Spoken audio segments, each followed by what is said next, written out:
It's a new documentary that follows one woman's search for her great-grandfather's art pieces from before World War II.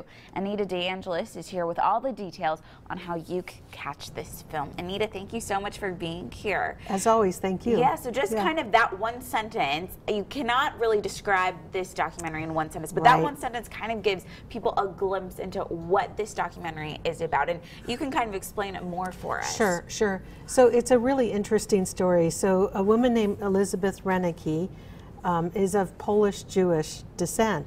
And it turns out that her grandfather was an artist, and he painted everyday life in Warsaw, Poland before World War II. And, you know, he painted things like the market, he painted images of inside the synagogue, you know, activities in the Jewish community there. But of course, this was before World War II. Right. And as the war progressed, Moshe Renicky collected his artwork into bundles and hid his bundles of artwork all over Warsaw and the surrounding countryside. After the war concluded, unfortunately, Moshe was taken into the Warsaw ghetto, and he eventually was killed at the Majdanek concentration camp. And after the war, his wife and his children were able to collect some of the artwork.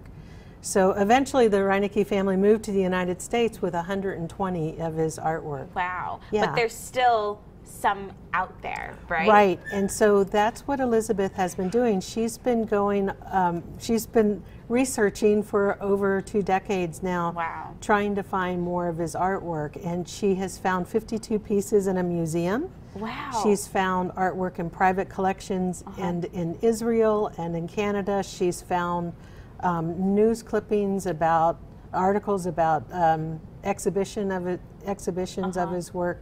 So it's really a fascinating story. It sounds like it would be very interesting to see. And this documentary really follows her going and interacting with the people and the museums and traveling abroad to find those paintings.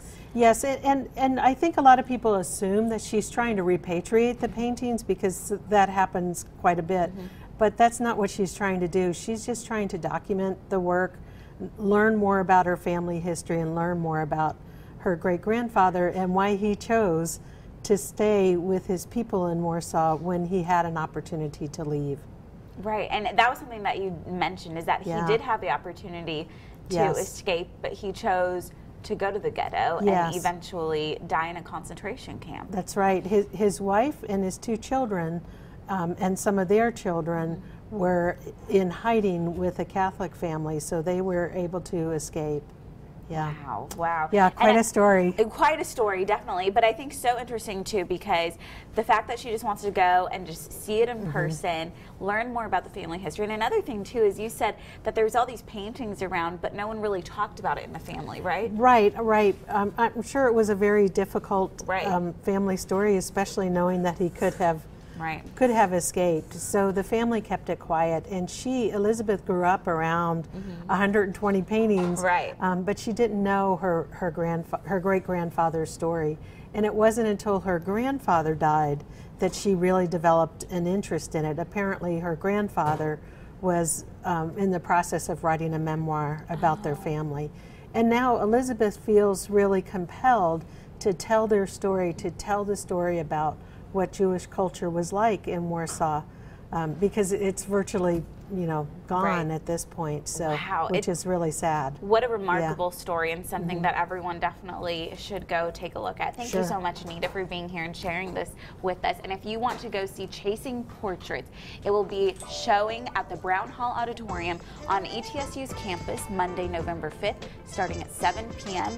You can go to etsu.edu/Martin for more information.